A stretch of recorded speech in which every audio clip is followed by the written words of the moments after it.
Bismillahirrahmanirrahim. Assalamualaikum warahmatullahi wabarakatuh. Alhamdulillah, wassalatu wassalamu ala ashrafi khalqillah, sayyidina wa maulana Muhammadin miftahi babi rahmatillah, adada ma fi ilmillah, salatan wa salaman daimaini bidawami mulkillah, wa ala alihi wa sahbihi wa man walah. Subhanaka la ilma lana illa ma 'allamtana innaka antal alimul hakim. Rabbi shrah li sadri wa yassir li amri wahlul 'uqdatan min lisani yafqahu qawli. Allahumma faqihna fid din وعلمنا التأويل اللهم انفعنا بما علمتنا وعلمنا ما ينفعنا وزدنا علما يا رب العالمين اللهم إنا نسألك علما نافعا وقلبا خاشعا ولسانا ذاكرا وعملا صالحا متقبلا ورزقا حلالا طيبا مباركا وشفاء من كل داء ثم أما بعد. Alhamdulillah, bersyukur kita kepada Allah Subhanahu wa taala atas limpahan karunia, atas limpahan nikmat yang diberikan oleh Allah Subhanahu wa taala kepada kita sehingga kita dapat beraktivitas sebagaimana biasanya. Salawat salam semoga senantiasa Allah Subhanahu wa taala curahkan kepada Rasulullah sallallahu alaihi wasallam, kepada keluarga beliau, kepada para sahabat beliau, kepada orang-orang yang senantiasa mengikuti beliau, menghidupkan sunnah-sunnah beliau sampai hari kiamat nanti. Amin. Allahumma amin. Ikhwah dan akhwat yang mudah-mudahan dirahmati oleh Allah Subhanahu wa taala, pada pagi hari ini di tanggal 13 Mei 2020 bertepatan dengan 20 Ramadan 1441 Hijriah, insyaallah kita kembali akan melanjutkan murajaah, mengulang fikih puasa kita yang belum tuntas. Kita sampai pada pembahasan pembatal-pembatal puasa. Sudah kita selesaikan 7 pembatal puasa yang ditulis oleh penulis di dalam kitab beliau ini, dan insyaallah kita akan memasuki pembatal puasa yang ke-8 dan yang terakhir di kitab ini dan di bagian pembatal atau tentang pembatal puasa. Qala al-muallif hafizahullahu taala wa nafa'ana bihi wa bi'ulumihi fid dharain amin. Al-mufattiru thaminu al-istiqa'atu ay talabu wa ta'ammudu khurujil qai'i fayubtilu walau kana qalilan. Pembatal puasa yang ke-8 adalah muntah secara sengaja. Al-istiqa'ah, muntah dengan sengaja. Kata beliau, al-istiqa'atu talabu wa ta'ammudu khurujil qai'i, menyengaja mengeluarkan muntah, itu istiqa'ah. Tadi kita terjemahkan muntah dengan sengaja, dibuat-buat, dibikin-bikin, diupayakan supaya muntah. Fayubtilu, maka muntah dengan sengaja ini kata beliau membatalkan puasa walau kana qalilan, sekalipun muntahnya hanya sedikit. Misalnya dia mengorek-ngorek tenggorokannya agar keluar apa yang ada di perutnya, agar keluar muntah, keluar makanan yang sudah masuk ke dalam perutnya, itu membatalkan puasa. Kenapa? Karena itu dilakukan secara sengaja. Bagaimana kalau seandainya tidak sengaja, memang ingin muntah, tidak ada perbuatan atau upaya untuk mengeluarkan muntah dengan sengaja. Kalau muntahnya muntah murni alami dengan sendirinya keluar, maka itu tidak membatalkan puasa. Jadi dibedakan pembatal yang ke-8 ini, memuntahkan sesuatu makanan yang sudah masuk ke dalam perutnya, apakah itu sengaja atau tidak sengaja. Kalau ternyata muntahnya itu disengaja, dibuat-buat, dibikin-bikin, maka itu membatalkan puasanya. Tetapi kalau seandainya muntah itu keluar dengan sendirinya, tidak ada upayanya untuk mengeluarkan muntah, tidak disengaja, maka itu tidak membatalkan puasanya. Itu berdasarkan sabda Rasulullah sallallahu alaihi wasallam. Kata Nabi sallallahu alaihi wasallam, man dhara'ahu al-qai'u falaysa lahu qada. Barang siapa yang muntah alami, maka tidak wajib baginya untuk mengqada. Wa man istaqa'a 'amdan, barang siapa yang muntah secara sengaja, falyaqdi, maka hendaklah dia mengqadha. Jadi yang ke-8 adalah muntah yang disengaja, itu membatalkan puasa dan wajib bagi orang yang melakukannya untuk mengqadha puasa Ramadannya di hari-hari yang lain. Wal qai'u, muntah itu kata beliau, huwa at-ta'am alladhi ya'udu ba'da mujawazatil halqi walau ma'an walau lam yataghayyar ta'muhu wa launuhu. Muntah itu adalah makanan yang kembali ba'da mujawazatil halqi, setelah melewati tenggorokan, walau ma'an, sekalipun yang kembali itu air, kembali keluar dari dalam keluar ke mulut lagi, kemudian keluar dari mulut itu muntah. Walaupun yang keluar itu hanya air, itu sudah bisa disebut dengan muntah. Walau lam yataghayyar ta'muhu wa launuhu, sekalipun tidak berubah rasanya, tidak berubah warnanya. Kita misalnya makan, kemudian setelah makan sudah masuk makanannya ke dalam, keluar lagi, itu muntah namanya. Walaupun muntah yang kita keluarkan itu belum berbau, belum berubah rasanya, belum berubah warnanya, masih persis seperti yang tadi kita masukkan, itu sudah disebut dengan muntah. Nah, kalau itu dilakukan dengan sengaja oleh orang yang sedang berpuasa, maka itu membatalkan puasanya dan wajib bagi orang tersebut untuk mengqadha puasanya tersebut di hari-hari yang lain. Tetapi kalau ternyata habis dia makan kemudian muntah tanpa dia sengaja, itu tidak membatalkan puasanya, teruskan puasanya. Sebagaimana tadi hadis Rasulullah sallallahu alaihi wasallam, man dzara'ahu al-qai'u falaysa alaihi qada. Barang siapa yang muntah dengan sendirinya maka tidak wajib baginya untuk mengqada. Wa man istaqa'a 'amdan falyaqdi, dan barang siapa yang muntah secara sengaja maka hendaklah dia mengqada. Wal hukmu idza kharaja minhu al-qai'u. Bagaimana hukumnya setelah dia muntah tidak disengaja misalnya, atau muntah disengaja, keluar muntah itu tentu itu melewati mulut. Bagaimana hukumnya muntah itu? Kata beliau, wal hukmu idza kharaja minhul qai'u, hukum apabila dia muntah atau keluar muntah dari perutnya melalui mulutnya. An afamahu mutanajjis, mulutnya terkena najis. Mulutnya terkena najis, fayajibu alaihi an yaghsilahu wa yubaligha fil madmadah. Maka wajib baginya untuk mencuci mulutnya dan dia harus berlebih-lebihan dalam madmadah, dalam berkumur-kumur. Harus berupaya benar-benar menghilangkan sisa-sisa muntah yang tadi ada di mulutnya itu. Hatta yanghasila jami'u ma fi famihi min haddidh zahir, sampai terbasuh seluruh apa yang ada di mulutnya sampai batasan luar. Tadi batasan luar, batasan zahir, batasan nampak yang sudah kita bahas itu adalah makhrajnya huruf kha. Jadi sampai sini harus dibersihkan. Dengan apa? Dengan kumur-kumur. Karena mulutnya dengan keluarnya muntahnya itu tadi, itu mutanajjis, harus dibersihkan. Wala yubtilu shauma idza sabaqahu al-ma'u ila al-jawfi. Nah, bagaimana kalau seandainya ketika kumur-kumur menghilangkan sisa muntah yang mutanajjis itu tadi, ternyata tidak disengaja saat kumur-kumur dan mubalaghah, berlebihan dalam kumur-kumur itu, ternyata masuk air tanpa disengaja ke dalam rongganya. Masuk air, apakah membatalkan puasanya? Kata beliau, itu tidak membatalkan puasanya karena tidak disengaja, sekalipun itu masuk ke dalam jauf, ke dalam rongganya. Li'anna izalatan najasati ma'murun biha, karena menghilangkan najis itu diperintahkan oleh syariat Islam. Jadi harus dihilangkan. Itu pembatal-pembatal puasa, dan tadi yang kita bahas muntah secara sengaja itu adalah pembatal puasa yang terakhir. Ada 8 pembatal puasa yang sudah kita bahas, alhamdulillah sudah tuntas, dan sekarang kita masuk ke pembahasan baru masih berkaitan dengan puasa.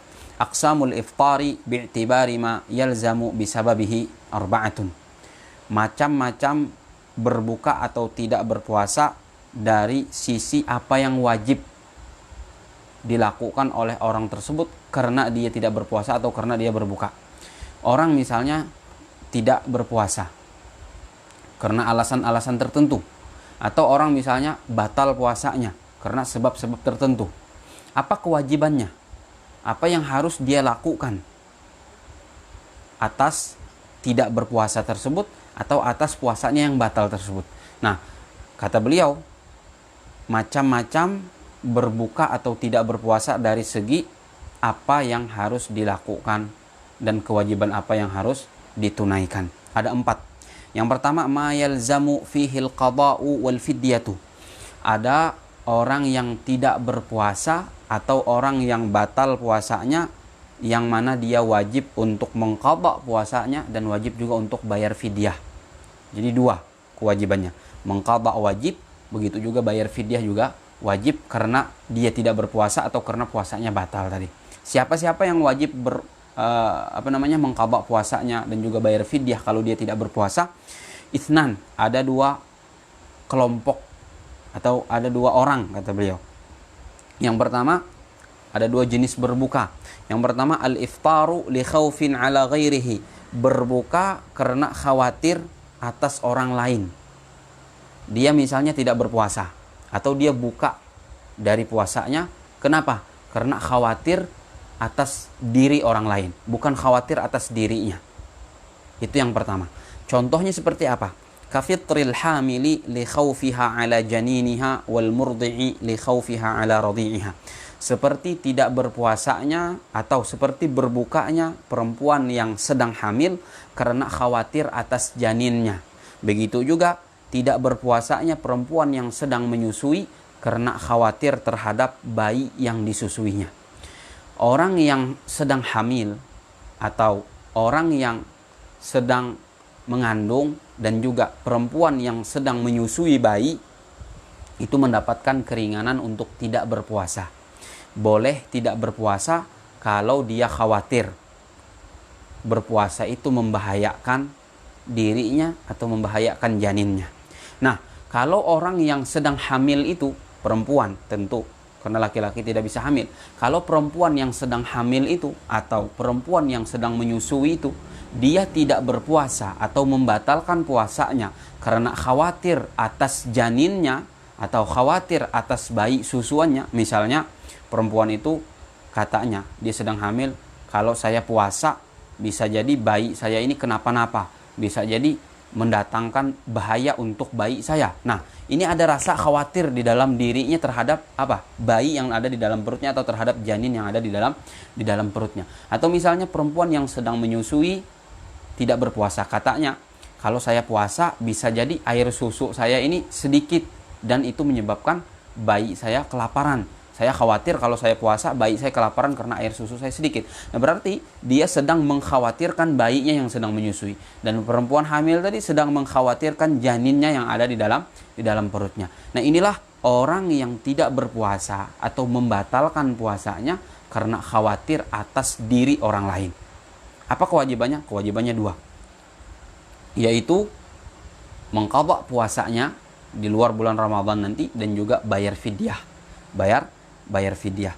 Itu kalau dia tidak berpuasa karena khawatir atas janinnya. Kalau dia tidak berpuasa karena khawatir atas bayi yang disusuinya. Bagaimana kalau seandainya dia khawatir terhadap dirinya saja? Dia tidak berpuasa bukan karena khawatir terhadap janinnya. Dia tidak berpuasa bukan karena khawatir terhadap bayi yang disusuinya, tetapi dia khawatir terhadap dirinya sendiri. Kata beliau, amma idza aftarata khaufan ala anfusihima. Apabila perempuan itu yang sedang hamil tadi tidak berpuasa karena khawatir atas dirinya sendiri, bukan mengkhawatirkan bayinya. Misalnya kata perempuan yang hamil itu, kalau saya puasa, saya letih, saya lelah, bisa pingsan misalnya, atau bisa sakit misalnya. Jadi dia khawatir terhadap dirinya karena dirinya tidak kuat, bukan mengkhawatirkan janinnya. Atau misalnya perempuan yang sedang menyusui tadi, saya katanya sedang menyusui bayi, kalau dia menyusu terus di saat saya puasa, saya bisa jadi lapar. Saya khawatir kalau saya lapar, saya sakit. Atau misalnya saya khawatir kalau saya lapar, saya lemas, kemudian bisa pingsan misalnya. Ini khawatir terhadap dirinya. Nah, kalau yang terjadi seperti ini bukan khawatir terhadap orang lain, terhadap janinnya atau terhadap bayi yang disusuinya, maka kewajiban perempuan ini hanya mengqadha saja, tidak wajib baginya untuk bayar fidyah. Jadi dibedakan. Begitu juga kalau dia khawatir atas dua-duanya. Atas apa? Khawatir terhadap dirinya, kalau terjadi apa-apa terhadap dirinya, begitu juga khawatir terhadap janinnya. Kalau terjadi apa-apa terhadap janinnya atau kepada janinnya. Begitu juga perempuan yang menyusui tadi, dia khawatir atas dirinya dan khawatir atas bayi yang disusuinya. Misalnya, kalau saya puasa, saya sedang menyusui, bisa-bisa saya ini jatuh sakit karena kelaparan, karena anak saya terus menyusu. Dan begitu juga anak saya, kalau saya puasa, bisa-bisa air susu saya kering dan anak saya kelaparan. Jadi dia mengkhawatirkan dirinya, juga mengkhawatirkan bayinya. Nah, ini khawatir terhadap dua-duanya. Apa yang wajib bagi orang yang seperti ini? Amma idza aftarata, adapun apabila perempuan yang sedang hamil tadi, begitu juga perempuan yang sedang menyusui tadi, berbuka atau tidak berpuasa, khaufan ala anfusihima, karena khawatir terhadap diri mereka berdua, wa ala tiflihima, dan juga khawatir atas anak mereka berdua, falaisa alaihima illal qada'u faqat, tidak wajib atas mereka berdua melainkan hanya mengqada saja. Jadi ada tiga perincian orang hamil dan juga orang menyusui. Kita runut. Yang pertama, orang hamil khawatir orang hamil dan orang menyusui tidak berpuasa karena khawatir atas bayinya dan juga atas janinnya. Hanya khawatir atas bayinya dan juga khawatir atas janinnya saja. Itu yang pertama. Yang kedua, perempuan yang sedang hamil dan juga perempuan yang sedang menyusui, dia tidak berpuasa. Kenapa? Karena khawatir atas dirinya saja. Khawatir atas dirinya saja kalau dirinya kenapa-napa. Kemudian yang ketiga, perempuan yang sedang hamil dan juga perempuan yang sedang menyusui tidak berpuasa. Kenapa? Karena khawatir atas dirinya dan juga atas janinnya. Khawatir atas dirinya dan juga khawatir atas bayi yang disusuinya. Nah, perempuan yang hamil dan juga perempuan yang sedang menyusui tidak berpuasa, khawatir karena bayinya dan juga janinnya saja, maka perempuan ini wajib dua hal. Wajib mengqadha dan juga wajib bayar fidyah. Adapun dua sisanya, yaitu perempuan yang hamil dan perempuan yang menyusui tidak berpuasa karena khawatir atas dirinya saja. Perempuan yang hamil tidak berpuasa, perempuan yang menyusui tidak berpuasa karena mereka berdua khawatir terhadap diri mereka saja. Itu kewajibannya hanya mengqadha saja, tidak wajib bayar fidyah. Kemudian yang ketiga tadi, perempuan yang hamil, begitu juga perempuan yang menyusui.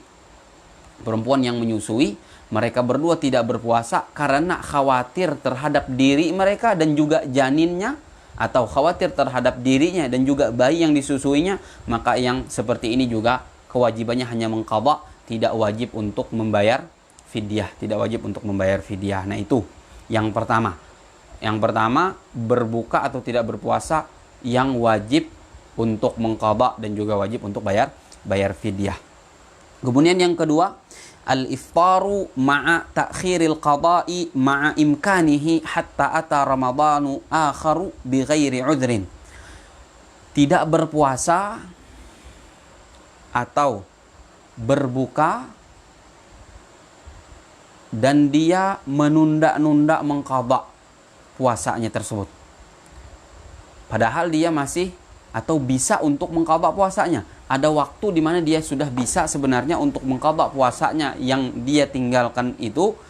Sampai kapan? Sampai datang Ramadan berikutnya. Tanpa uzur dia tidak mengqadha tersebut.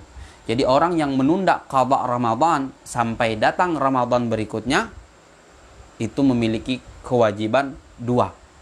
Dia memiliki hutang Ramadan, kemudian tidak diqadhanya atau belum diqadhanya sampai datang lagi Ramadan berikutnya, dan dia tidak mengqadha itu tanpa uzur. Padahal masih ada waktu-waktu sebelum datangnya Ramadan itu dia bisa mengqadha, tapi tidak dia qadha, tidak ada uzur dia mengqadha untuk tidak mengqadha itu sampai datang Ramadan berikutnya. Maka orang ini di samping wajib mengqadha puasanya yang dulu dia tinggalkan, juga wajib untuk membayar fidyah. Misalnya seseorang di Ramadan tahun lalu 1440 Hijriah tidak berpuasa selama 5 hari. Tidak berpuasa selama 5 hari. Seharusnya sebelum datang Ramadan tahun ini 1441 Hijriah, dia sudah membayar dan mengqadha puasa 5 hari di tahun lalu yang dia tinggalkan. Tetapi ternyata dia ulur-ulur, dia tunda-tunda, padahal sudah bisa ada waktu untuk mengqadhanya, dan dia tidak ada uzur untuk tidak mengqadha itu. Masih bisa mengqadha, tidak sakit misalnya, tapi tetap dia tidak qadha sampai datang Ramadan tahun ini tadi. 5 hari belum dia bayar. Nah, orang ini yang belum mengqadha puasa 5 hari tahun lalu, datang Ramadan tahun ini, maka orang ini tadi wajib untuk mengqadha yang 5 hari itu, dan juga dia harus membayar fidyah selama 5 hari dia tidak berpuasa itu. Berapa fidyahnya? Disebutkan di sini al-fidyah itu fidyahnya adalah muddun wahidun, satu mud. Satu mud kurang lebih 7 gram, atau bukan 7 gram, 7 on. 7 on likulli yaumin, setiap hari, min ghalibi qutil baladi, dari makanan pokok penduduk setempat atau negeri negeri tempat tinggalnya. Wa tatakarrarul fidyatu bitakarruris sinin, dan fidyah ini selalu terulang atau berulang dengan berulangnya tahun. Jadi misalnya 1440 Hijriah yang lalu dia punya hutang puasa Ramadan 5 hari. Belum diqadha sampai datang Ramadan 1441 Hijriah. Berarti dia berkewajiban untuk mengqadha 5 hari puasa dan juga berkewajiban untuk bayar fidyah 5 mud. 5 mud. Karena belum sempat mengqadha. Nah, ternyata selesai Ramadan 1441 Hijriah ini yang 5 hari tahun lalu belum diqadha sampai puasa Ramadan tahun depan lagi 1442 Hijriah misalnya. Belum diqadha yang 5 hari tadi. Berarti sudah 1 Ramadan lewat, 2 Ramadan kelewatan. Itu dia harus tambah fidyahnya. Kalau hanya 1 Ramadan berarti 1 mud, kalau 2 Ramadan berarti 2 mud. Begitu seterusnya. Kalau ternyata 3 Ramadan dia belum qadha yang 5 hari ini, berarti fidyahnya bertambah lagi menjadi 3 mud. Kalau 4 Ramadan menjadi 4 mud. Kalau 5 Ramadan menjadi 5 mud. Semakin banyak Ramadan-Ramadan yang terlewati dan dia belum mengqadha puasanya di tahun yang lalu, maka sebanyak Ramadan yang terlewati itulah dia harus bayar fidyah. 1 harinya 1 mud. Kalau 5 Ramadan terlewati berarti 5 mud kali 5 hari tadi dia belum mengqadha puasanya, berarti 5 kali 5. 5 kali 5 berapa? Hah? 5 kali 5. Ya 5 kali 5 hitunglah 25. Iya. Berarti 25 mud. 5 hari tidak berpuasa atau belum mengqadha puasanya kalau ternyata 5 Ramadan terlewati. Begitu seterusnya. Kalau 10 Ramadan berarti 1 harinya 10 mud. Kalau 20 Ramadan belum diqadha yang 5 hari ini tadi, berarti 20 mud per harinya harus dibayarkan fidyah tersebut. Jadi fidyah yang harus dibayarkan bagi orang yang tadi kita jelaskan, yang kewajibannya mengqadha dan juga kewajibannya bayar fidyah adalah fidyah dengan mengeluarkan 1 mud makanan pokok negara setempat atau penduduk setempat. Kalau di Indonesia misalnya makanan pokok kita beras. Makanan pokok kita beras berarti 1 mud beras. Kurang lebih tadi kita jelaskan 7 on atau 6 on lah. 1 mud itu. Kemudian yang berikutnya, itu tadi yang wajib mengqadha dan wajib bayar fidyah. Yang kedua, orang yang tidak berpuasa atau batal puasanya, yang apa kewajiban yang harus dia bayar? Ma yalzam fihil qada'u dunal fidyah. Ada tidak berpuasa dan juga berbuka yang hanya mewajibkan qadha dan tidak mewajibkan bayar fidyah. Itu seperti apa? Kal mughma alaihi, seperti orang yang pingsan. Dia puasa misalnya, tapi pingsan. Dari awal dia berpuasa, dari terbit fajar dia berpuasa sampai azan maghrib, sampai terbenam matahari pingsan. Ini batal puasanya. Tapi kalau 5 menit sebelum azan maghrib dia siuman dari pingsannya, tidak jadi batal puasanya. Sah puasanya hari itu dan tidak wajib mengqadha. Tapi kalau seandainya dari terbit fajar, dari awal dia berpuasa sampai akhir waktu berpuasa, masuk waktu maghrib, tidak siuman dari pingsannya, masih pingsan saja, batallah puasanya hari itu, maka kewajibannya adalah mengqadha puasanya hari itu di hari lain nanti. Tidak wajib bayar fidyah, hanya wajib mengqadha. Begitu juga wanasin niyah, orang yang lupa berniat. Dia ingin puasa Ramadan misalnya, tapi lupa niat. Ingat setelah sholat subuh, oh tadi malam rupanya saya lupa untuk berniat puasa hari ini.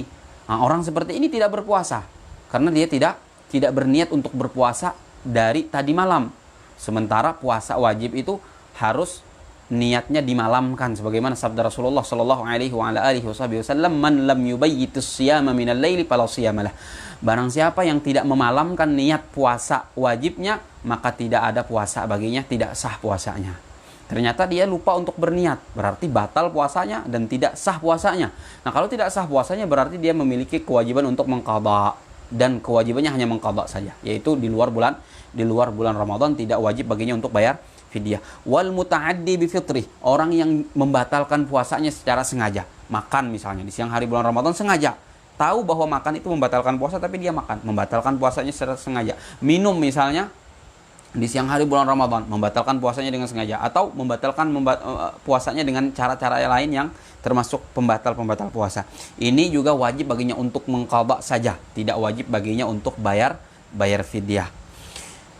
Kalau dia membatalkan puasanya dengan sengaja itu bukan dengan berhubungan suami istri. Kalau dia berhubungan suami istri membatalkan puasanya, sudah kita bahas, kewajibannya adalah bayar kafarat salah satu dari 3 hal berurutan, yaitu memerdekakan budak, kalau tidak mampu baru puasa 2 bulan berturut-turut, kalau tidak mampu baru memberi makan 60 orang miskin. Nah, ini yang kedua, yaitu tidak berpuasa atau batal puasa, yang mana kewajibannya adalah mengqadha puasanya saja dan tidak wajib bayar fidyah. Kemudian yang berikutnya adalah ma yalzamu fihil fidyatu dunal qadha. Berbuka atau membatalkan puasa atau tidak berpuasa yang mengharuskan bayar fidyah saja dan tidak wajib mengqadha. Yang mengharuskan bayar fidyah saja, tidak wajib mengqadha. Tidak berpuasa seperti apa? Orang seperti apa yang hanya wajib bayar fidyah saja dan tidak wajib qadha ketika dia tidak berpuasa? Itu contohnya kasyaikhin kabir, seperti orang tua yang sudah renta, yang sudah tidak mampu lagi puasa. Kalau dia puasa itu membahayakan dirinya. Nah, orang tua yang sudah renta seperti ini, dia mendapatkan rukhsah, keringanan untuk tidak berpuasa, dan puasa tidak wajib baginya karena tidak mampu, sementara syarat wajibnya puasa itu adalah al-qudratu alaihi, mampu untuk berpuasa. Nah, orang tua yang sudah renta ini tidak mampu lagi berpuasa. Kalau berpuasa bisa membahayakan dirinya, maka dia tidak berpuasa. Apa kewajibannya kalau dia tidak berpuasa? Kewajibannya adalah bayar fidyah saja. Tidak wajib baginya untuk mengqadha karena dia tidak mampu untuk berpuasa. Begitu juga yang kedua, wal maridil ladzi la yurjaburuhu. Orang yang sakit yang tidak ada harapan sembuh. Divonis dokter misalnya, bapak ini sakitnya tidak mungkin sembuh lagi. Dan kalau dia puasa, tidak bisa puasa. Nah, orang yang sakit dan tidak mungkin dan tidak ada harapan sembuh ini mendapatkan rukhsah untuk tidak berpuasa dan tidak wajib berpuasa karena tidak mampu. Apa kewajibannya kalau dia tidak berpuasa? Kewajibannya adalah bayar fidyah. 1 hari dia tidak berpuasa, dia wajib bayar 1 mud. Sama dengan orang tua yang sudah renta, yang tidak mampu berpuasa, tadi. Itu yang ketiga. Jadi yang pertama wajib qadha, wajib bayar fidyah. Yang kedua wajib qadha, tidak wajib bayar fidyah. Yang ketiga ini wajib bayar fidyah, tidak wajib qadha. Kemudian yang berikutnya ma la yalzamu fihil qadha'u wal fidyah. Ini dua-duanya. Tidak berpuasa yang tidak wajib qadha dan juga tidak wajib bayar fidyah. Ya tidak puasa saja. Tidak ada kewajiban apa-apa dengan tidak berpuasanya orang ini. Seperti apa? Kafitril majnun ghairil muta'addi bijunudihi. Seperti tidak berpuasanya orang gila, yang gilanya itu memang murni, tidak disengaja. Jadi orang gila itu tidak wajib puasa. Nah, kalau dia tidak berpuasa, apa ada kewajibannya? Tidak ada. Dia tidak wajib mengqadha puasanya, dia juga tidak wajib untuk bayar fidyah. Karena orang gila ini tidak berakal. Sementara orang yang tidak berakal itu tidak wajib puasa, karena salah satu syarat wajibnya puasa adalah at-taklif, yang mana at-taklif ini yang dimaksud adalah al-aqlu wal bulugh, berakal dan balik. Sementara orang gila tidak berakal walaupun dia misalnya balik. Nah, itu tidak berpuasa dari segi kewajibannya, apa saja yang harus ditunaikan kalau tidak berpuasa. Tadi ada 4 sebagaimana kita bahas tadi. Kemudian selanjutnya adalah halatu wujubil qadha ma'al imsak ilal ghurub sittun. Orang yang tidak berpuasa itu apakah dia wajib untuk tidak makan dan tidak minum, atau istilahnya oleh para ulama disebut dengan al-imsak, menahan dari makan dan minum walaupun tidak berpuasa? Ada kondisi-kondisi tertentu orang yang membatalkan puasanya, dan juga orang yang tidak berpuasa itu tidak boleh juga makan dan tidak boleh juga minum walaupun dia tidak berpuasa. Kapan dia boleh makan dan boleh minum? Sama seperti orang yang berpuasa. Ketika masuk waktu maghrib, baru dia boleh makan, baru dia boleh minum. Ada 6 keadaan kata beliau. Yang pertama, ala muta'addin bifitrihi. Orang yang membatalkan puasanya secara sengaja. Dia misalnya jam 7 pagi di bulan Ramadan, awalnya puasa, sahur.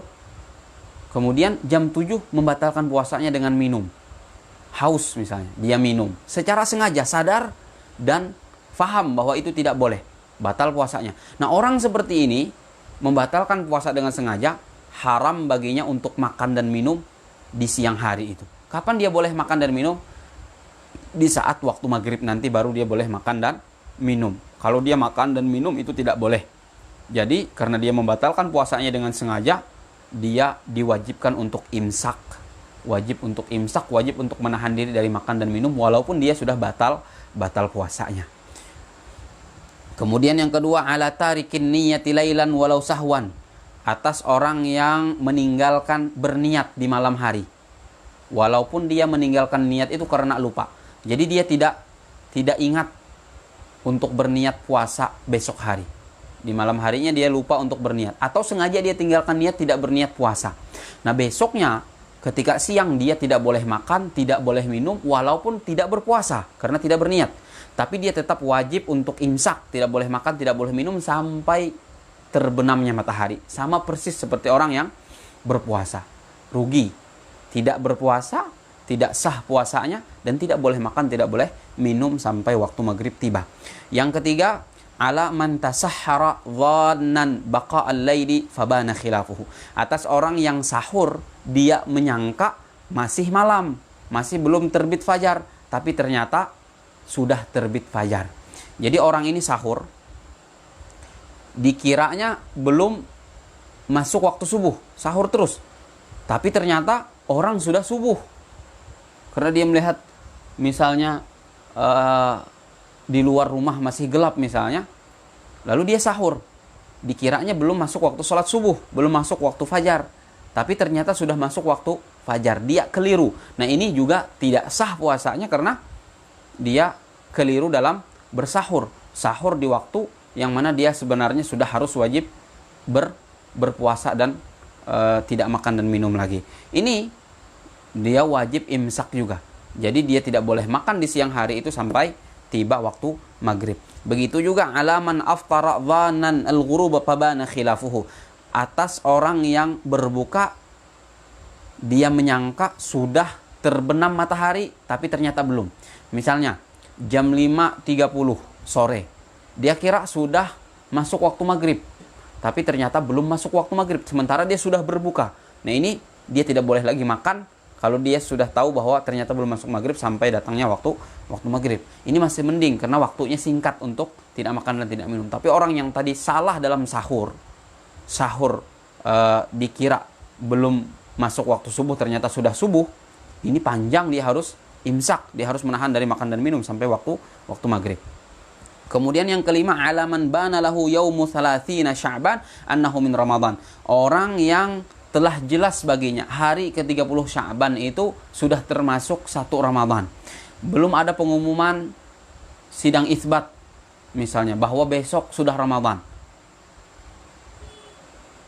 Atau memang sidang isbat memutuskan besok masih 30 Sya'ban. Tapi ternyata orang itu melihat hilal dengan matanya sendiri, maka dia baginya besok itu sudah 1 Ramadan baginya. Nah, sementara orang lain karena diputuskan belum masuk 1 Ramadan, masih 30 Sya'ban, orang lain masih berbuka, masih tidak berpuasa. Nah, dia yang sudah melihat hilal tadi wajib imsak sampai maghrib. Wajib imsak, wajib untuk tidak makan dan tidak minum sampai waktu maghrib, karena dia sudah jelas baginya bahwa hari 30 Sya'ban menurut orang itu baginya sudah tanggal 1 Ramadan. Kemudian yang keenam, alaman sabaqahu ma'un ghairu masyru'in ghairu ma'murin bihi min madmadatin au istinsyakin au ghuslin.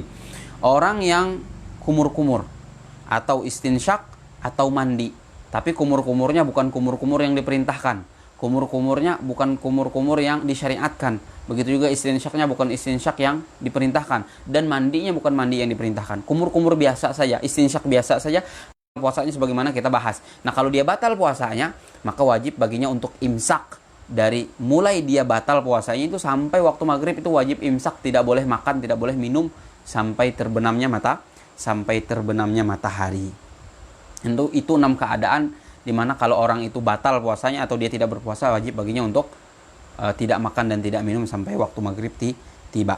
Kemudian pembahasan selanjutnya adalah halatu adamil fitri biwusuli ainin ilal jawfi min manfadin maftuhin sab'un. Beberapa keadaan terkait dengan tidak batalnya puasa seseorang walaupun sampai atau masuk satu benda ke dalam rongganya melalui saluran atau lubang terbuka di tubuhnya. Jadi ada beberapa keadaan.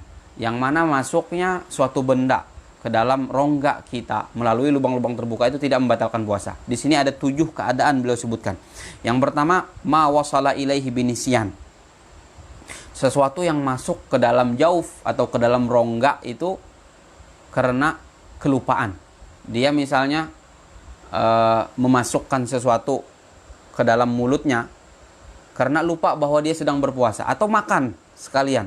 Dia makan tapi dia lupa dia sedang berpuasa lalu makan. Ini tidak batal puasanya. Atau minum misalnya. Ini kan memasukkan sesuatu ke rongga. Tapi dia minumnya itu karena lupa bahwa dia sedang berpuasa. Ini tidak membatalkan puasa walaupun masuk ke dalam rongga tubuhnya. Ma wasala ilaihi ma'al jahli bi fitrihi. Sesuatu atau benda yang masuk ke dalam rongganya tapi dikarenakan dia tidak tahu bahwa memasukkan itu membatalkan puasa. Dia masukkan misalnya obat tetes ke dalam hidungnya, lalu masuk ke dalam rongga otaknya. Tapi kenapa dia memasukkan itu? Karena dia tidak tahu, karena dia jahil, dan dia termasuk orang jahil yang diberikan uzur. Kemarin kita bahas ada 2, orang yang hidup jauh dari para ulama, kemudian orang yang baru masuk Islam. Ini termasuk orang jahil yang ma'dzur bijahlihi, diberikan uzur karena kejahilannya. Nah, kalau dia memasukkan suatu ke rongga tubuhnya melalui saluran-saluran terbuka yang ada di badannya karena ketidaktahuannya tadi, sementara dia termasuk yang diberikan uzur karena ketidaktahuannya, maka tidak membatalkan puasanya. Kemudian yang ketiga, ma wasala ilaihi ma'al ikrah ma'a tawaffuri syurutul ikrah. Benda yang masuk ke dalam rongganya tapi masuknya itu karena dipaksa oleh orang lain, tapi dengan syarat-syarat tertentu, karena tidak semua paksaan itu membolehkan orang itu melakukan sesuatu. Misalnya dia dipaksa untuk memasukkan makanan ini ke dalam mulutnya, ke dalam perutnya, sementara dia sedang berpuasa. Dipaksa oleh seseorang, kalau kamu tidak masukkan, kata orang itu, maka saya akan bunuh kamu. Dan di tangannya sudah ada senjata, di tangannya sudah ada alat untuk melakukan pembunuhan itu. Ini bukan sekedar ancaman yang basa-basi, tapi ini adalah ancaman yang benar-benar kalau tidak kita lakukan itu, kita akan membahayakan diri kita dengan menghilangkan nyawa kita. Maka kalau kita dipaksa untuk memasukkan benda itu ke dalam rongga tubuh kita melalui saluran terbuka, itu tidak membatalkan puasa. Kenapa? Karena kita terpaksa. Kalau kita tidak lakukan, itu membahayakan diri kita. Yang keempat, ma wasala ilaihi bijarayani riqin khalisin tahirin bima baina asnanihi. Apa yang masuk atau benda yang masuk ke dalam rongganya itu disebabkan oleh mengalirnya air liur yang murni, yang suci di antara gigi-giginya itu. Jadi masuk air liurnya ke dalam rongganya, itu tidak membatalkan puasa. Kemudian yang kelima, ma wasala ilaihi wa kana ghubara tariqin. Benda yang masuk ke dalam rongganya melalui saluran-saluran terbuka di badannya ini, dan benda itu adalah debu jalanan. Jadi dia jalan di jalan yang mana jalanan ini berdebu, lalu masuklah debu itu ke hidungnya misalnya sampai ke rongganya, atau masuk melalui mulutnya sampai ke rongganya. Apakah itu membatalkan puasa? Tidak membatalkan puasa debu-debu tersebut yang masuk ke dalam rongganya melalui saluran-saluran terbuka. Yang keenam, ma wasala ilaihi wa kana gharbalata daqiqin wa nahwaha. Benda yang masuk ke dalam rongga tubuhnya melalui saluran-saluran terbuka, dan benda itu adalah debu dari tepung atau gandum. Kalau kita misalnya memainkan gandum, perempuan misalnya ingin mengolah kue, ingin membuat wadai, itu menggunakan tepung, menggunakan gandum. Nah, kalau dia ambil gandum itu kemudian dia letakkan, dia aduk-aduk, itu bisa menyebabkan sedikit dari gandum itu berterbangan. Bagaimana hukumnya kalau debu gandum yang dia olah menjadi kue itu berterbangan dan masuk ke dalam rongganya, masuk ke dalam lubang-lubang terbuka atau saluran-saluran terbuka di tubuhnya, kemudian masuk ke dalam rongga, itu juga tidak membatalkan puasa. Karena itu sedikit, kecuali kalau gandumnya langsung dimasukkan atau tepungnya yang banyak itu langsung dimasukkan, itu baru membatalkan puasa. Begitu juga yang ketujuh, ma wasala ilaihi, benda yang masuk melalui saluran terbuka ke rongganya itu, wa kana dzubaban ta'iran, dan benda itu adalah lalat yang sedang terbang, wa nahwahu, dan yang seumpama dengan lalat. Dia naik sepeda motor misalnya di siang hari di saat berpuasa, rupa-rupanya saat naik motor ini mulutnya terbuka. Tidak disengaja lalat sedang terbang masuk ke dalam mulutnya lalu masuk ke dalam perutnya. Apakah itu membatalkan puasanya? Juga tidak membatalkan puasanya. Asal lalatnya tadi atau hewan yang sejenis lalat, nyamuk misalnya, atau serangga-serangga kecil yang sejenis lalat itu sedang terbang. Kalau lalatnya di lantai kemudian dimasukkan ke mulut, itu membatalkan puasa. Atau dimasukkan ke dalam rongga, itu membatalkan puasa. Syaratnya dia harus terbang, kemudian tidak disengaja dia kemasukan ke dalam lubang atau saluran terbuka dari tubuh manusia tanpa disengaja kemudian masuk ke dalam rongganya. Maka itu tidak membatalkan puasanya. Masailu manthuratun fis shaum. Beberapa masalah masih terkait dengan puasa. Yang pertama, idza balaghas sabiyyu aw aqamal musafiru aw syufiyal maridu wa hum shaimun haruma alaihimul fitru wa wajaba alaihimul imsaku. Apabila seorang bayi sudah balik, atau seorang yang sedang musafir sudah mukim, atau orang yang sedang sakit sudah sembuh dan mereka dalam keadaan berpuasa, haram bagi mereka untuk berbuka dan wajib bagi mereka untuk imsak, menahan sampai tibanya waktu maghrib. Jadi orang yang sudah balik lalu dia berpuasa tidak boleh lagi berbuka. Orang yang musafir tapi sudah mukim kemudian puasa tidak boleh lagi berbuka, wajib imsak sampai sore. Atau orang yang asalnya sakit kemudian sudah sembuh lalu berpuasa tidak boleh lagi untuk berbuka, haram bagi mereka untuk berbuka. Yang kedua, idza tahuratil haidu wan nufasa'u aw afaqal majnunu aw aslamal kafiru fi nahari ramadan ustuhibba lahumul imsaku wala qada'a 'alal majnuni wal kafir. Apabila orang yang sedang haid itu suci dari haidnya, perempuan, begitu juga perempuan itu suci dari nifasnya, atau orang gila itu sadar dari gilanya, sudah tidak gila lagi, atau orang yang kafir non muslim itu masuk Islam di siang hari bulan Ramadan. Jadi dari siang hari bulan Ramadan perempuan haid tapi di siang sudah suci, lalu dia suci dari haidnya. Atau perempuan nifas siang Ramadan sudah suci. Kemudian orang gila ternyata di siang Ramadan dia sadar, hilang gilanya, waras. Kemudian ada non muslim misalnya di siang Ramadan dia masuk Islam. Maka apakah mereka ini wajib untuk imsak? Kata beliau, ustuhibba lahumul imsak. Sunnah atau mustahab, dianjurkan bagi mereka untuk imsak, untuk tidak makan dan tidak minum sampai waktu maghrib nanti. Tapi imsaknya hukumnya hanya sekedar mustahab, dianjurkan, direkomendasikan, disunnahkan, tidak sampai pada hukum wajib. Wala qada'a 'alal majnuni wal kafir, dan tidak wajib qada atas orang gila yang sudah waras tadi, dan juga tidak wajib qada atas orang kafir yang sudah masuk Islam tadi. Yang wajib mengqada itu hanya orang haid, perempuan haid, dan juga orang yang suci dari nifasnya. Kemudian yang ketiga, al-murtaddu, orang yang murtad. Orang yang murtad ini awalnya Islam kemudian dia keluar dari Islam. Yajibu alaihi qada'u ma fatahu minas siyam. Wajib atasnya mengqada puasa-puasa yang telah lewat. Athna ariddatihi, di saat dia sedang murtad. Misalnya seseorang di bulan Sya'ban wal iyadu billah dia murtad, keluar dari agama Islam. Sebelumnya Islam. Bulan Rajab masih Islam. Kemudian bulan Sya'ban, tanggal 15 Sya'ban misalnya wal iyadu billah dia keluar dari agama Islam sampai bulan Syawal. Tanggal 3 Syawal rupanya masuk Islam lagi. Berarti dia kelewatan bulan Ramadan nih. 30 hari penuh dia tidak berpuasa, atau 29 hari dia tidak berpuasa. Maka dia ini wajib untuk mengqadha puasa Ramadan di saat dia sedang murtad tadi, yang dia tinggalkan. Walau junna fi athnaiha, sekalipun dia gila. Jadi setelah murtad gila. Lewat bulan Ramadan, masuk bulan Syawal, tanggal 3 misalnya atau tanggal berapa, waras, kemudian masuk Islam lagi.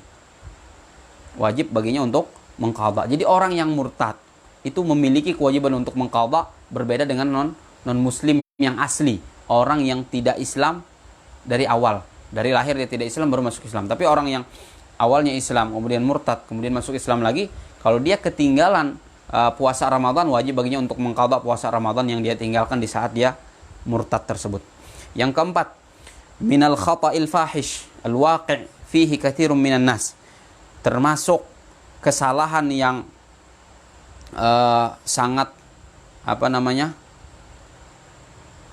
buruk yang banyak manusia yang terjatuh di kesalahan itu atau terperosok di kesalahan itu, kesalahan yang sangat fatal, yang mana banyak orang yang jatuh dalam kesalahan tersebut.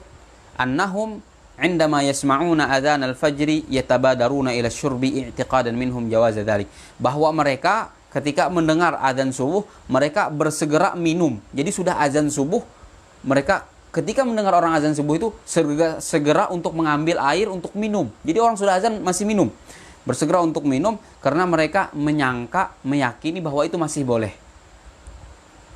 Madamal muadzinu yuadzin, selama orang azan itu masih azan. Katanya sebagian orang itu masih boleh minum selama muadzin itu masih azan. Tidak boleh minum itu kalau muadzin sudah selesai azan. Kata beliau, wadzalika la yajuz, itu tidak boleh. Jadi yang benarnya kalau sudah azan, Allahu Akbar, mulai saat itu juga tidak boleh lagi makan, tidak boleh lagi minum, tidak boleh lagi melakukan perkara-perkara yang membatalkan puasa. Tidak menunggu harus selesai azan dulu baru tidak boleh.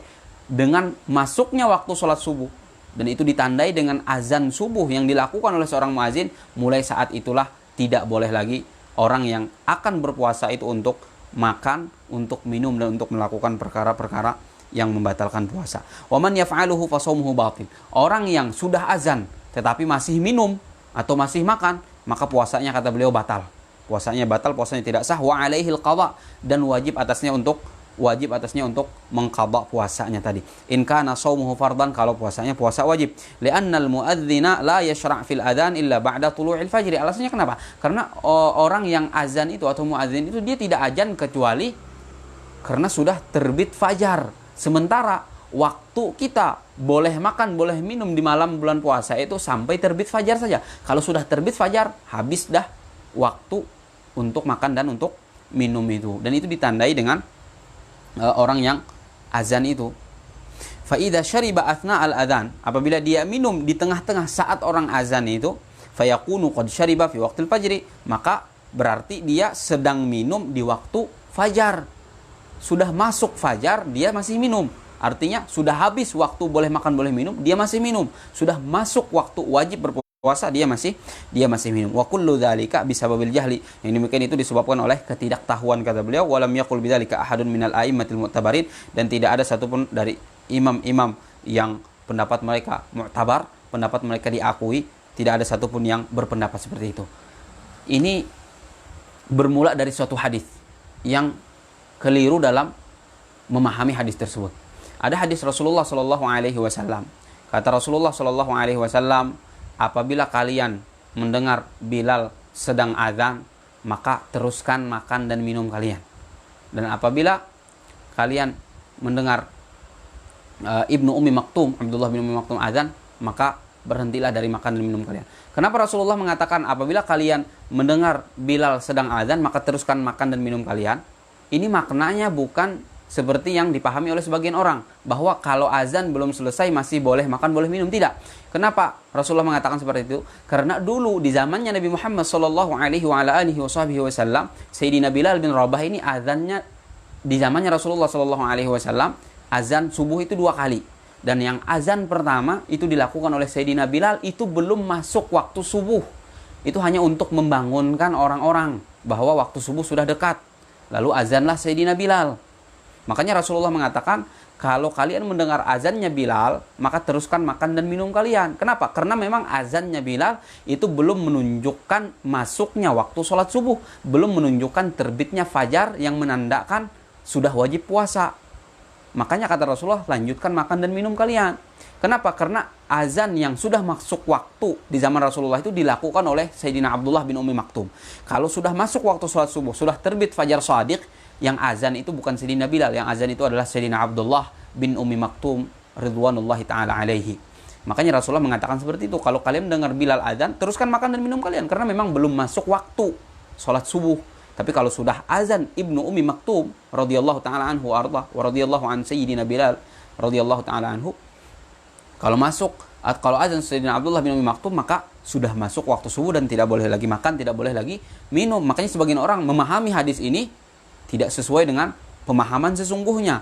Katanya masih boleh makan kalau azannya belum selesai. Sebagaimana hadis ini tidak. Karena azannya Sayyidina Bilal belum lagi masuk waktu sholat subuh. Saya rasa ini sudah sangat jelas. Jadi kalau sebelumnya misalnya masih azan, kita masih makan dan masih minum, sudah dihentikan karena itu membatalkan puasa. Itu membatalkan puasa karena azan yang dilakukan di zaman kita hanya satu kali, yaitu azan yang menandakan sudah masuknya waktu sholat subuh. Berbeda dengan azannya Sayyidina Bilal di zaman Rasulullah SAW. Beliau azan sebelum masuk waktu sholat subuh untuk membangunkan orang-orang bahwa waktu sholat subuh telah dekat.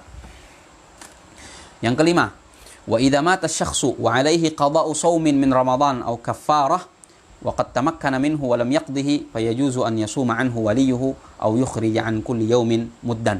Apabila seseorang meninggal dunia dan dia memiliki kewajiban mengqadha puasa Ramadan atau puasa kafarat, jadi orang meninggal sementara dia punya hutang puasa Ramadan atau puasa kafarat atau puasa wajib yang lainnya, wa qad tamakkana minhu, sementara sebelum meninggal dia sudah punya waktu untuk mengqadha tapi belum diqadhanya.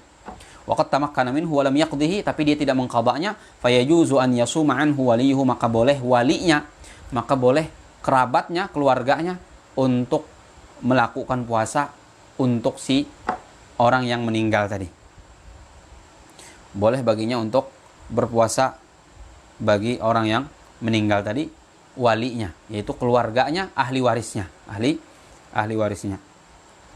Dan juga boleh juga keluarga yang lain sekalipun bukan ahli waris. Jadi boleh. Au yukhrija an kulli yaumin muddan, atau tidak berpuasa keluarganya tapi diganti dengan mengeluarkan fidyah, bayar satu hari dia tidak berpuasa satu mud. Jadi boleh seperti itu. Kemudian yang keenam, yajuzu fi shaumin nafli an yuftira walau biduni udhrin. Boleh bagi seseorang pada puasa sunnah untuk berbuka walaupun tanpa uzur. Jadi kalau kita sedang puasa sunnah, kita ingin berbuka, boleh atau tidak? Boleh saja walaupun tidak ada uzur untuk berbuka tersebut. Ya buka aja. Buka boleh saja tapi hilanglah pahala puasa sunnah. Wala yajuzul iftaru fi shaumil fardhi, dan tidak boleh berbuka pada puasa wajib.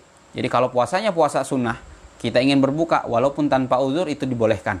Tapi kalau puasanya puasa fardu, kalau puasanya puasa wajib, maka tidak boleh berbuka tanpa uzur, kecuali kalau ada uzur. Ramadan au qada au nadrin au ghairi dzalik. Baik puasa wajib itu puasa Ramadan, tidak boleh berbuka tanpa uzur, atau puasa wajib itu puasa qada, tidak boleh berbuka, atau puasa wajib itu puasa nazar atau puasa wajib yang lainnya sebagaimana sudah kita bahas.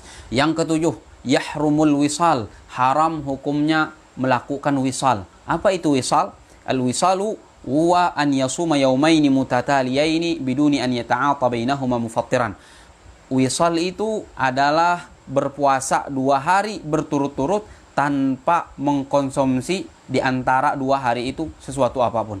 Jadi misalnya dia puasa hari ini, besok puasa lagi, tapi malam harinya dia tidak mengkonsumsi apa-apa, dia tidak makan, dia tidak minum, dia tidak melakukan pembatal-pembatal puasa. Artinya ketika waktu maghrib telah tiba, tetap dia menahan diri dari makan, minum, dan seterusnya sampai besoknya lagi. Ini namanya wisal, dan ini haram hukumnya. Haram hukumnya seseorang melakukan wisal, puasa 2 hari berturut-turut tanpa mengkonsumsi makanan atau minuman di malam hari antara 2 hari tersebut. Kemudian yang ke-8, yajibu qada'u shaumil fardhi 'alal fawri in aftara bighairi udhrin. Orang yang memiliki qada puasa yang hukumnya fardu, yang hukumnya wajib, maka wajib baginya untuk mengqada segera. Jadi wajib dia mengqadanya segera kalau ternyata puasa qadanya itu dulu dia berbuka tanpa uzur. Tanpa uzur. Dia misalnya puasa, lalu batal puasanya. Dia membatalkan puasa ini tanpa uzur.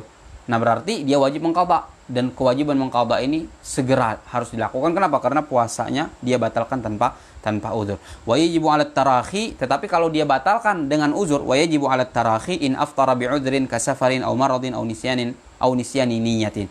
Tetapi kalau dia membatalkan puasanya dulu di bulan Ramadan karena ada uzur, seperti misalnya dia sedang musafir, boleh berbuka.